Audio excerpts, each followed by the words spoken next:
Баршаңызға сәлем. Сіздермен бірге арайлым 7-8 минутта пісіп дайын болатын қамырдың рецептімен бөлісетін боламын. Bir қамырдан 2 түрлі пицца жасайтын боламыз.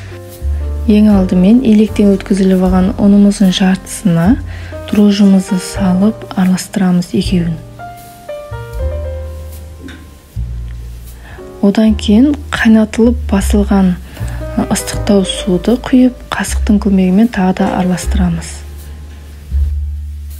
Ұнымыз міндетті түрде електен өткізілген болуы керек, өйткені іртік-іртік болып қалмау үшін. Осылай қасықтың көмегімен іртіктерін жойып, біркелкі етіп араластырамыз. Одан кейін қалған ұнымызбен зәйтүн майын салып тағы да араластырамыз. Зәйтүн майы болмаса, кәдімгі сұйық май қолдансаңыздар болады. Осылай барлығын салып болғаннан кейін қолымызбен қамыр дайындайтын боламыз.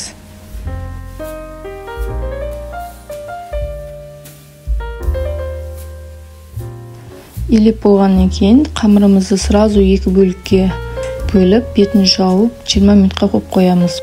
Осы аралықта басқа заттарын дайындайтын боламыз. Бұл жерде 2 пиццаға арналған заттар бар. Біріншісіне колбаса қосамыз, екіншісіне фарштың өзін қосамыз.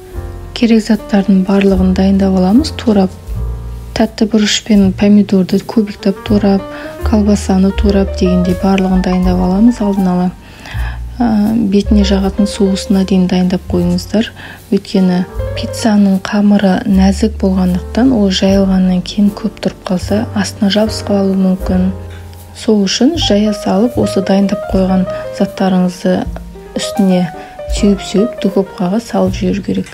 Духовкамызда алдын ала 15 минут бұрын қызып тұру керек. Қызып тұрған пеште ғана саласыздар.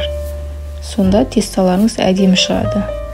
Бұл жерде соусқа кетчуп пен майонезді, тұзды салып үшеуін араластырасыздар. Кетчуп пен майонездің өлшемдері бірдей болу керек. Осылай соусын да дайындап аламыз. Енді дайын қамырларымызды жаятын боламыз. Біртіндеп жасаймыз әрине. Бірінші тестамызды осылай оқтаудың көмегімен, оқтауды айналдырмаңыздар. Өйткені тестасы нәзік. Өзі оқтауды үстімен осылай жайсаңыздар жайылып кете береді.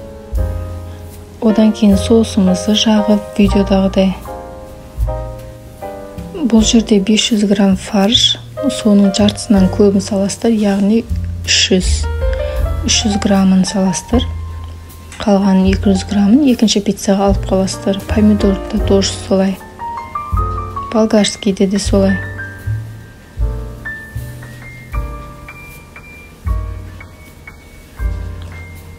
Осылай фарш, помидор, болгарскийді салғаннан кейін барып тұз бұрыштарыңызды саластыр.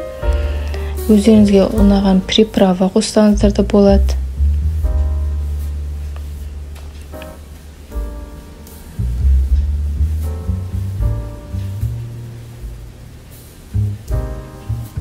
Одан кейін бетіне барлық жеріне тигізіп, сырды чүркіна өткізіп шығасыздар. Духовкамызды айттым, алдын ала 15 минут бұрын қыздырып қоясыздар. Қызып тұрған пеште ғана салып, 7-8 минутте, ары кетсе 10 минутте пісіріп аласыздар. Одан артық тұрса, тесталарыңыз қатып қалуы мүмкін. Бұл жерде айта кететін жайт, егер пиццаның бетіндегі салмасы аз көбіне қарай, духовкада қанша уақыт пісіретініміз анықтайтын боламыз.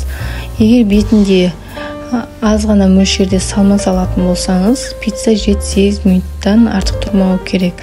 Ал егер молырақ салам десеңіз, 10-11-12 минутта пісіріп аласыздар. Мен бұл жерде екінші пиццаны дайындап жатырмын.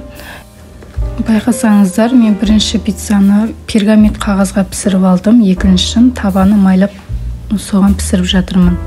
Яғни 2 түрлі жолмен пісіре берсеңіздер болады. 2 түрлі әдіспен де пісіре берсеңіздер болады. Жалпы бұл пиццаның ең басты қамыры жақсы шықса болды. Бетіне өзіңіз кез келген үйдегі бар затпен қосып дайындай берсеңіз болады. Самое главное, тестасымен сыр болса болғаны. Видео ұнап жатса лайк басып, астында комментарийға өз пікіріңізді қалдыра кетіңіз. Kanalıma тіркелмеген болсаңыз, подписаться батырмасын басып тіркеліп алыңыз. Алда көптеген видео рецепттермен бөлісетін боламын. Рахмет, сау болыңыздар.